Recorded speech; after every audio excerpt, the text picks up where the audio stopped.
Memang aku mempunyai sahabat di desa Pajarakan ini. Kalau tidak, barangkali Rakuti hanya tinggal nama. Rasmi. Ya. Aku berutang budi padamu. Lupakanlah hal itu. Bagi dua orang sahabat tidak ada budi. Setiap orang harus berbuat baik kepada sahabatnya.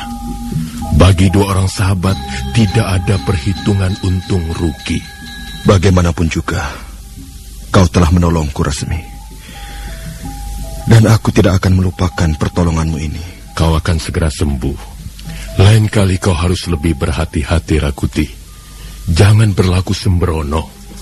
Setiap tindakan harus kita perhitungkan dengan cermat. Tindakan membabi buta hanya akan merugikan diri kita sendiri. Kadangkala kerugian itu harus kita pikul dalam kurun waktu yang cukup lama dan panjang. Ya, aku memang seringkali kalap. Seringkali aku tidak dapat menguasai diri. Aku tahu kau mempunyai kekuatan dan keberanian. Tapi apalah artinya kekuatan dan keberanian jika seseorang bertindak tanpa perhitungan, Rakuti? Ya, sebaiknya untuk saat sekarang ini, kau melupakan urusanmu dengan prajurit-prajurit Majapahit itu. Mereka sudah menculik istriku. Aku tidak senang dengan perbuatan sewenang-wenang mereka. Rakuti, menurut pendapatku, mereka tidak sewenang-wenang. Apa? Mereka sudah membuat onar di desa Ganding. Mereka merampas gadis-gadis cantik, kemudian dibawa ke istana Majapahit untuk dipersembahkan kepada raja. Mereka berbuat semau-maunya kepada rakyat kecil. Bahkan mereka telah memukul ibuku, seorang wanita tua yang lemah.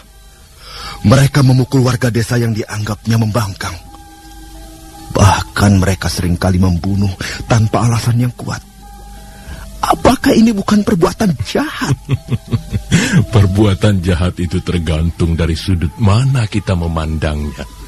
Ya, jika perbuatan itu dipandang dari sudut orang-orang yang berkuasa, karena mereka butuh kewibawaan, butuh diakui kekuasaannya, butuh martabat yang tinggi, maka perbuatan seperti apapun bentuknya, jahatnya, akan nampak pantas dan baik di mata mereka.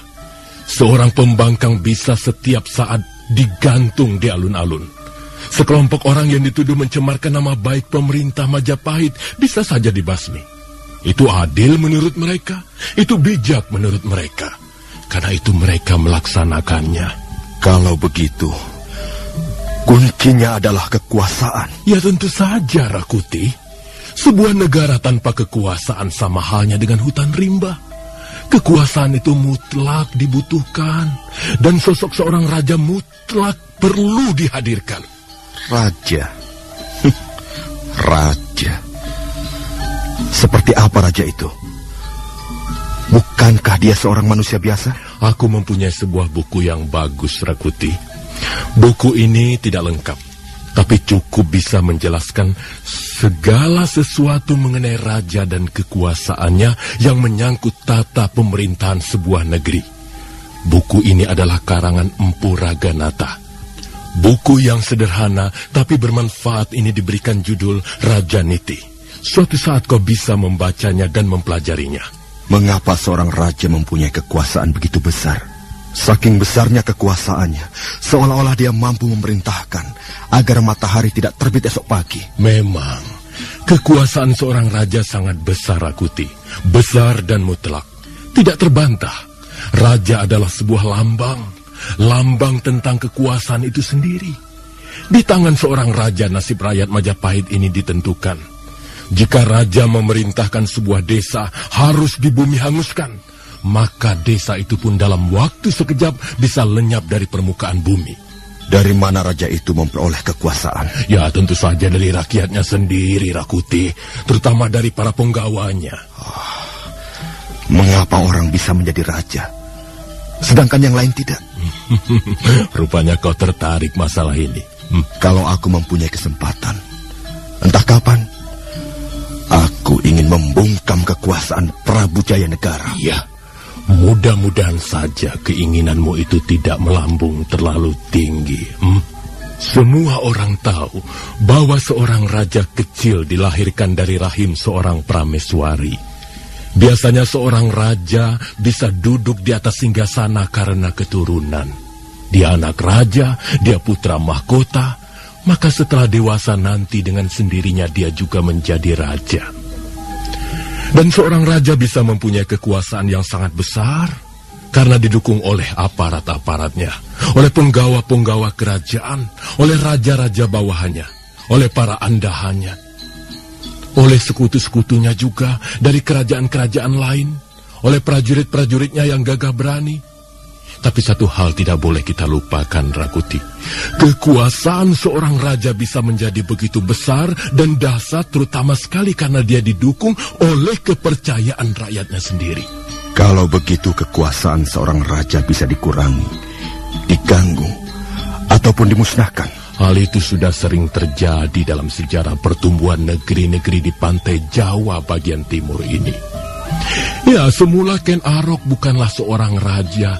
Dia itu hanyalah seorang pemuda berandalan, pimpinan para perampok yang mengaku dirinya sebagai kekasih para dewata. Tetapi karena dia cerdik, dia pintar mengolah kesempatan. Akhirnya apa? Ken Arok menjadi raja pertama Singasari. Tentu saja dia harus berjuang keras untuk memperoleh hasil yang gemilang. Dia mempertaruhkan segala-galanya, bahkan kalau perlu nyawanya sekalipun. Pertama kali dia rebut kerajaan kecil yang bernama Tumapel dari tangan Tunggul Ametung. Dia mengawini janda Tunggul Ametung yang bernama Kendedes. Dan saat berikutnya, setelah daya cengkram kekuasaannya semakin kuat, dia mulai menggelar sebuah tatanan baru. Dia menciptakan sebuah negeri yang baru yang bernama Singasari. Dan dia duduk di atas tahta Singasari dengan gelar Sri Raja Sasang Amurwa Bumi. Nah, Rakuti, Ken Arok menjadi seorang raja melalui sebuah perjuangan yang panjang dan berliku-liku. Dan dia berhasil bukan hanya karena dia mengandalkan kekuatan lahiriah semata-mata. Dia berhasil juga karena kecerdasannya, kelicikannya, dan kemampuannya untuk menciptakan peluang-peluang menjadi raja. Ini sebuah bukti sejarah, Rakuti. Bukan dongengan semata-mata. Kita bisa belajar banyak dari Ken Arok. Aku tidak bisa percaya sepenuhnya, Rasmi. Apa yang kukatakan kepadamu tadi itu berdasarkan kenyataan sejarah, Rakuti. Itu sejarah masa lampau. Tentu sangat berbeda kenyataannya dengan zaman sekarang ini. Menurut pendapatku, seorang bisa menjadi raja jika dia mempunyai kekuatan yang sangat dahsyat, yang tidak ada seorang pun mampu menandinginya. Dalam hal ini, kekuatan adalah syarat yang paling mutlak. Ketika mereka tengah sibuk berbincang-bincang di ruangan bilik, pada saat itulah terdengar derap orang-orang berkuda, semakin lama semakin dekat.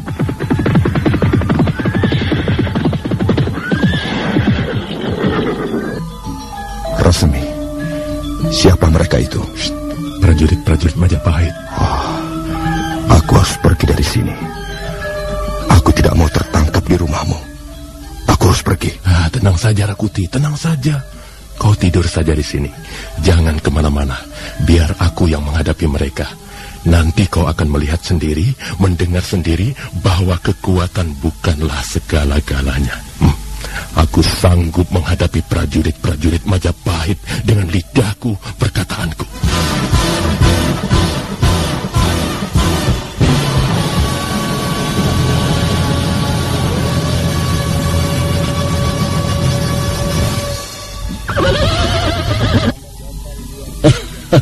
Selamat datang tuan-tuan yang gagah berani.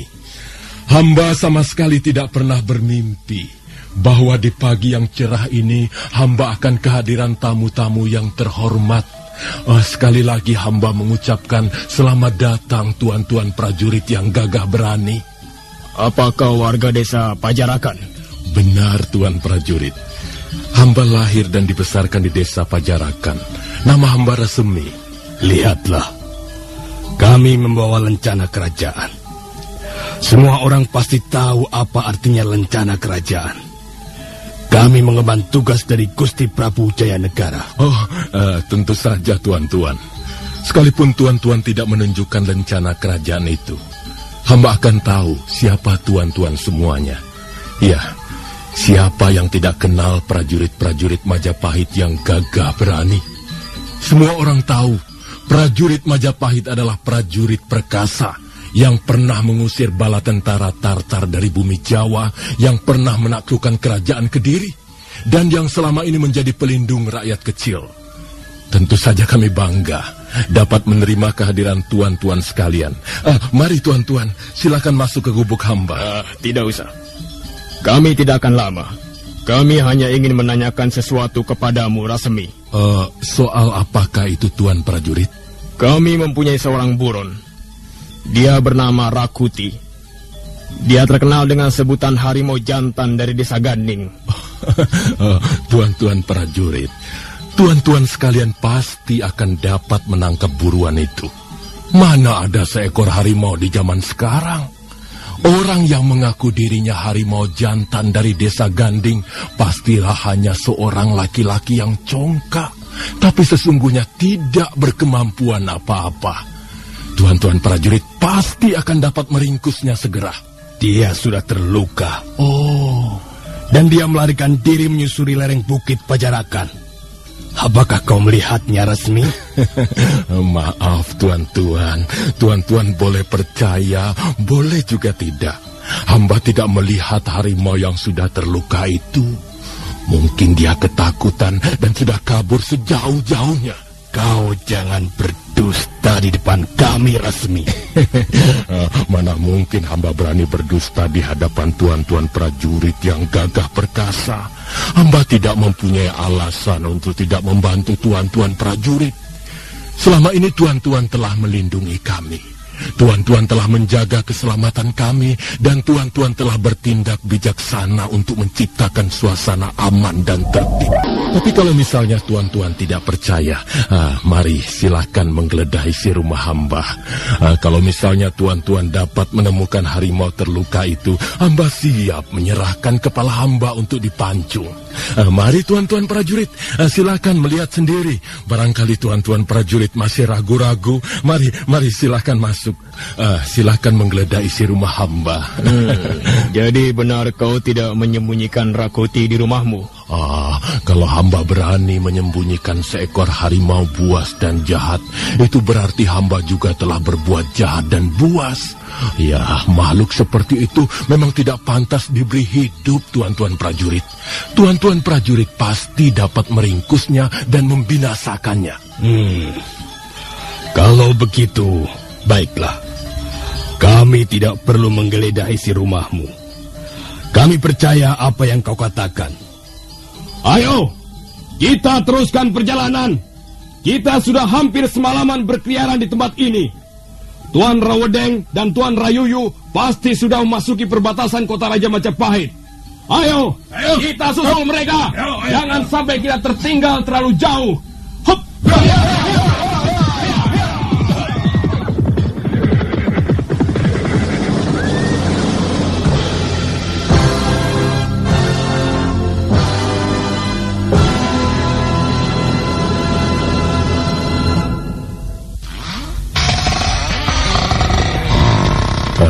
Kau tidak usah khawatir, Rakuti. Mereka sudah pergi. Ya, mereka sudah pergi. Mereka dapat kukelabui. Rasemi, kau berani sekali menantang mereka untuk menggeledah isi rumahmu. Bagaimana kalau sampai mereka benar-benar menggeledah? Aku pasti akan tertangkap. Dan kau terseret-seret dalam perkara ini. Mengapa kau berani sekali menempuh bahaya? Mereka tidak akan menggeledah, Rakuti. Aku tahu persis itu. Bagaimana kau bisa yakin bahwa mereka tidak akan menggeledah rumahmu? Itu semua berkat permainan kata-kata dan permainan wajah. Sekarang kau sudah membuktikan sendiri, Rakuti. Aku dapat menghadapi prajurit-prajurit Majapahit hanya dengan sikap sopan, manis, tanpa kekerasan. Yang penting aku dapat meyakinkan mereka bahwa kau tidak bersembunyi di rumahku. Dan rupanya mereka, percaya kata-kataku. Ya, tapi aku sudah merasa was-was. Aku sudah hampir menyambar tombakku. Kalau sampai mereka turun dari kuda dan melangkah ke pintu. Rumahmu ini akan banjir darah. Aku tidak akan membiarkanmu mengotori rumahku, Rakuti. Nah, sekarang kau boleh merasa aman. Untuk sementara waktu kau boleh tinggal di rumahku sampai luka-lukamu benar-benar sembuh.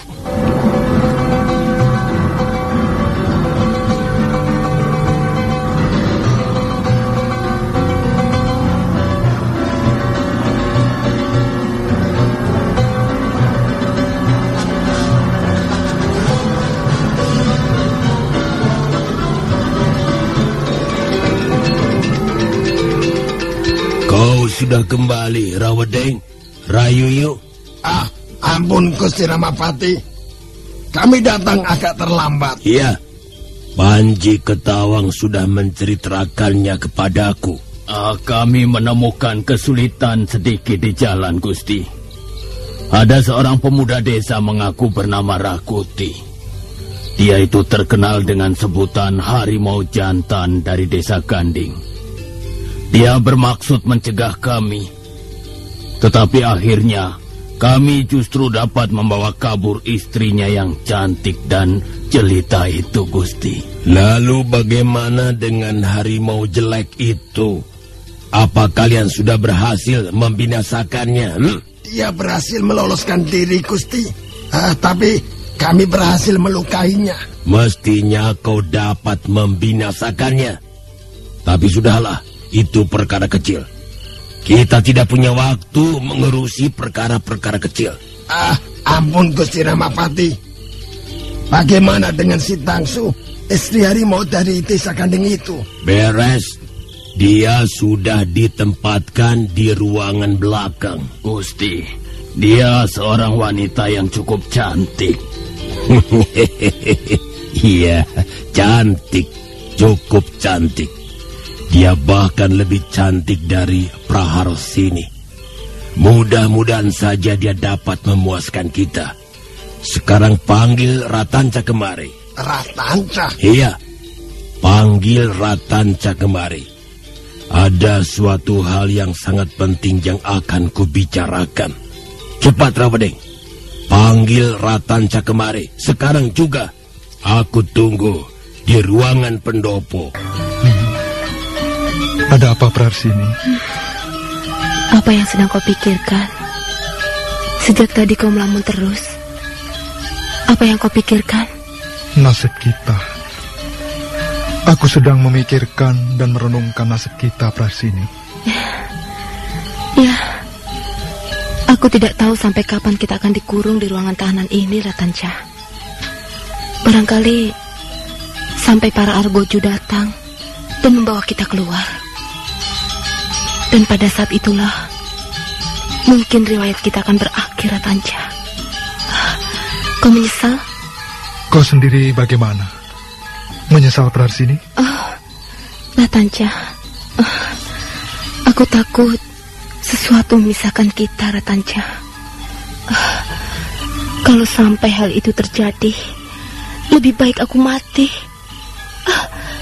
Aku tak bisa hidup tanpa kehadiranmu, Ratanca. Kau masih mempunyai kemungkinan untuk bebas, Praharsini. Jika kau mau menuruti perintah Gusti Ramapati, kau pasti akan dibebaskan. Tentu saja dengan syarat bahwa kau mau melayani Gusti Prabu Jayanegara.